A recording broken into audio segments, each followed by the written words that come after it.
Today we are here to engage in the Supreme Court of the Eastern Caribbean sentencing guidelines training. The guidelines will be applicable to the High Court and to the Magistrates Court.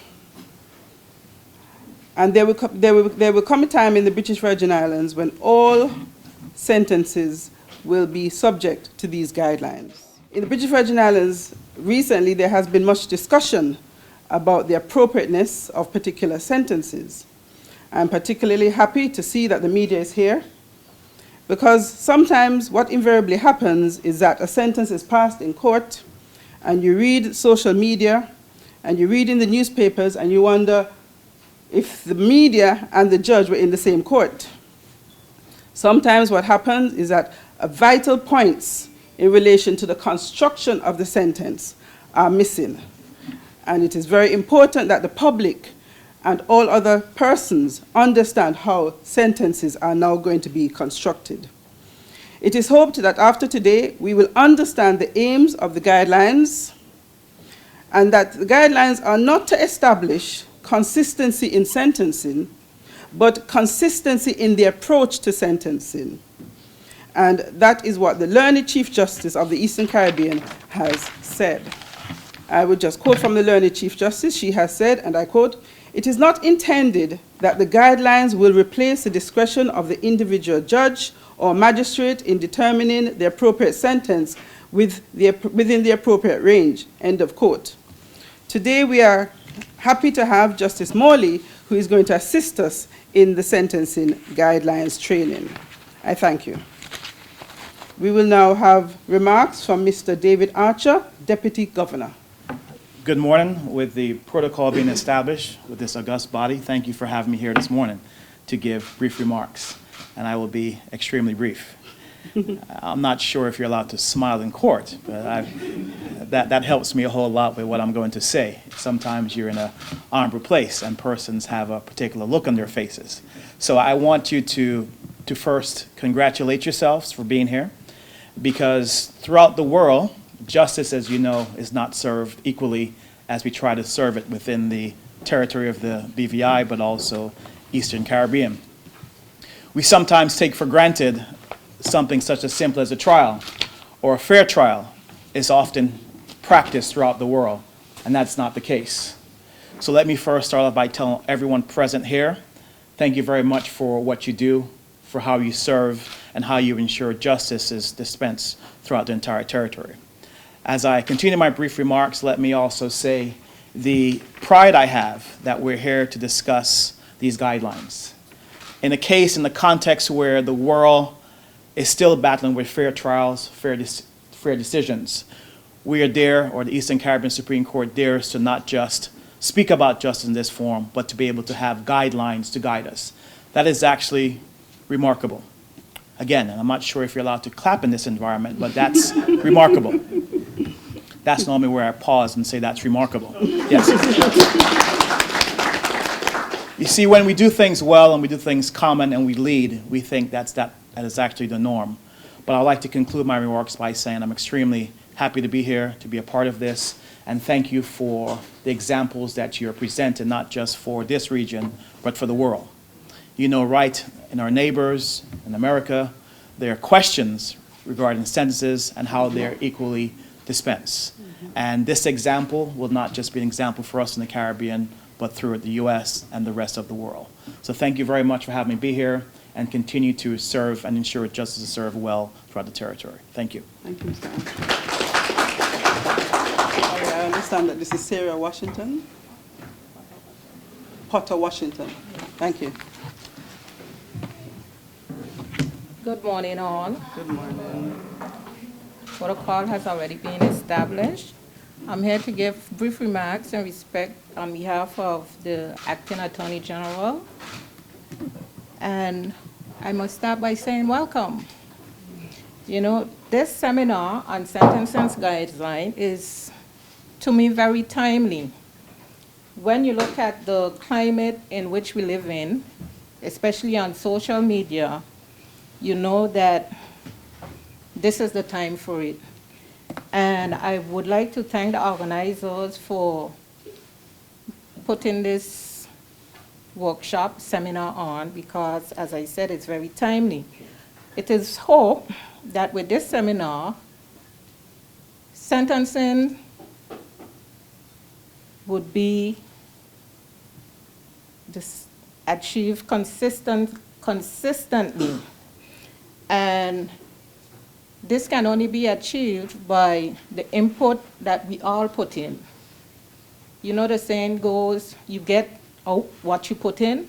So it is hoped that today we would all put in so that we can all reap the benefits of this seminar. With that being said, I hope everyone will enjoy and partake in today's seminar. Thank you. Thank you very much. Remarks from Mr. Patrick Thompson, representative of the Criminal Bar. Morning, all. Morning. I noticed those who preceded me did not have any written remarks. The fact that I have written remarks shouldn't scare anyone. I see 5 minutes was allotted to me, and I suspect I'll make full use of that. No, levity aside, though, let me first of all adopt the protocol that was established. And secondly, let me express my gratitude to Mr. Justice Morley and the Judicial Education Institute and the headquarters of the Eastern Caribbean Supreme Court in spearheading these efforts to make sure that we actually have guidelines to guide us in relation to criminal matters. It is an important step to have guidelines. As counsel who has appeared at the bar, I've often had the task of relying on guidelines that were crafted for another jurisdiction. Now, that is not to say that those guidelines from that jurisdiction are flawed or deficient in any way. I would submit, if I could use that word in this forum, that those guidelines ought to shape and guide and inform what we hope to craft here today. Now, it is also an opportunity for us to adapt and suit the guidelines to our particular jurisprudence, our particular realities. Ultimately, we accept, and certainly the judges among us and magistrates would accept, that sentencing is an art, it's not a science. It is the most difficult part of what is an already difficult task. So that we must bear that in mind when we try to craft sentences. Because ultimately, what we're trying to do is tailoring the punishment to fit both the offender, who has his own peculiar characteristics, and the particular offense and the manner in which it was committed. Those are all difficult tasks. Now, as a practitioner, though, I'll say this much. I fear that the art of the plea in mitigation will be lost as a result of these guidelines. And I'm supported in that view by a statement I came across on a blog from Mr. Matthew Scott, who says as follows: unfortunately, most of the mainstays of the traditional mitigation are now overshadowed by the rigid grids of the sentencing guidelines. Ever more crimes, and almost all the common ones, have been classified into their various levels and categories. Instead of tugging at the judge's heartstrings, which was in reality often a thankless task, and I can attest to that, your job as counsel is to label the crime and your client's involvement in it in as low a category as possible. Now, that is not an invitation to the Crown to label the defendant's offending in as high a category, thus putting the judge in a difficult position. I think ultimately we all have a duty to be fair and true to the law as we understand it. Now, that being said, with my fears about the rigidity of the guidelines, because we've heard judicial pronouncements to the effect that the guidelines ought not to be applied mechanically, but I fear that that may be likely to happen. Ultimately, our judges still have a fair amount of discretion, and that hopefully we are able to appreciate and find those areas of discretion so that the art of sentencing is not lost by simply pointing at a grid and saying, this is the sentence, you fall into this box, take your sentence and go. That would do a disservice to the criminal justice system. Now, it is hoped that the guidelines do represent a watershed. It is a significant moment, I would submit, that we no longer have to rely on the UK sentencing guidelines. It would really be a moment of significant pride to simply say we're relying on the guideline found on the Eastern Caribbean website to inform and direct the sentencing practice. I fear, though, that this is the first, not fear, sorry, I hope that this is the first step, though, into a brighter future, because I suspect that the magistrates' court will require its own guidance, its own particular guidance, having regard to the number of varied matters that come on for sentencing before. Ultimately, we are lawyers and not mathematicians, and that is something that must always be borne in mind. This is all part of the continuing education process, which I fear has been neglected both at the bar and at the judiciary in relation to criminal matters. That being said, I note that I precede our speaker, Mr. Justice Ian Morley, and it's just a word of advice to those present. You may or may not know that Mr. Morley is the author of a text, The Devil's Advocate. It is a fantastic text on advocacy. It is reading for anyone who has even a passing interest in the criminal justice system. I suspect Mr. Justice Morley will not object to this helpful plug for his text. I certainly have found it useful and informative reading because it will govern, it helps to illuminate the principles that will be settled today in any event in relation to sentencing. So I thank you very much for your rapt attention, if I could put it that way. And I'd be grateful if, I suppose, Her Ladyship Justice Smith will now proceed to no doubt introduce Mr. Morley and detail his many achievements. Yes. Thank you so much. Thank you, Mr. Thompson. Patrick did half of my job already, so I won't have much more to say. Justice Ian Morley has practiced in London and originally in all aspects of criminal law, mostly murder, rape, drugs, and financial crimes. He has prosecuted and defended, and from 2005 became a well-known figure on the international circuit, practicing in genocide, war crimes, crimes against humanity, and international terrorism. He has worked and taught in 38 jurisdictions and has assisted visiting practitioners and judges from a further 19 countries on advocacy skills, criminal law procedure, financial crime, and international criminal law. He is an established advocacy teacher, both nationally and internationally. And as Patrick Thompson just said, his book, The Devil's Advocate, is currently available worldwide, and it is a best-selling book on advocacy skills. He took silk in 2009 and in 2016 was appointed a High Court Judge of the Eastern Caribbean Supreme Court to the Criminal Division of Antigua and Barbuda and to all matters on Montserrat. He is a co-chair of the Eastern Caribbean Supreme Court Sentencing Advisory Committee with Justice Tom, Justice of Appeal, and now on Antigua is a senior criminal judge specially dedicated to develop a model court for sexual offenses funded by the Jurist Project from September 2018.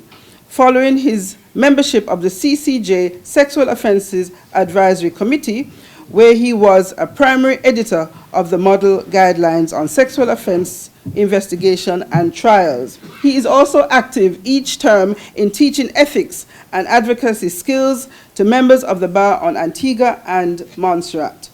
Now, in the jurisdiction where I come from, which is Jamaica, we would say that Justice Morley is a heavy hitter. Justice Morley, I welcome you to the podium. Well, thank you very much, Judge Smith. What a wonderful place the British Virgin Isles are. I've come for the first time, arriving 2 days ago, and I've had a tour of the island of Tortola, and I am struck by the wonderful vistas of the beautiful turquoise seas with all the islands littered about. And I have learnt that there is so much history here, going back to the piracy days of yore. The story of Treasure Island is based on an island not far away from here. Some of the great figures in the history books that we remember as children come from this immediate environment, including my personal favourite bogeyman, Blackbeard. I have to say, ladies and gentlemen, I've been really struck with what a beautiful place you live in. I can only commiserate with all about the Hurricane Irma as she passed through in September 2017. And I hope that from the ashes will rise the phoenix. I think there is tremendous potential in the Caribbean area, throughout all the Eastern Caribbean islands. This is an environment that is on the march. There are many good things taking place financially as well as legally in this region. And part of what we're doing today is advancing the justice system so that sentencing is transparent, it is understandable, it is something that the people who read the newspapers, the ordinary members of the public, can get a grip of, so that there is an understanding of how sentencing takes place. I was listening to Judge Smith's remarks earlier on about how there can be confusion as to how sentences are arrived at. And what we're hoping to do is put to bed that confusion. We're hoping to put it to bed by having a consistency of approach, not a consistency of outcome. And part of the work we're going to be doing today are some sentencing problems, and we'll all, I hope, by the end of today's seminar, have a pretty good handle on how to do things. So, mindful of what Mr. Thompson had to say, and may I say, Patrick, I thought you'd say all of that, and I'm looking forward to our working today. I think that the worry about the discretion of the judge being fettered is overstated. There is an enormous amount of scope for advocates to focus on how a sentence should be constructed, so that the art of mitigation will become more focused, as opposed to being a long monologue of heartstrings being pulled, sometimes effectively, mostly not. What we will have now is a more focused approach on, if you have a sentence structure, then within that structure, the advocates will make observations about where a sentence should fall within the guidelines. So I'm hoping it's going to be a win-win for everyone. A win for the public, a win for the advocates, and of course a win for the judges, because their sentences will be more readily understood. That's the task ahead of us. I'm looking forward to it. It's going to be a busy day, and it's going to be an interactive day. No passengers here today, ladies and gentlemen. Everybody's going to be involved. Thank you very much, and let's get to work.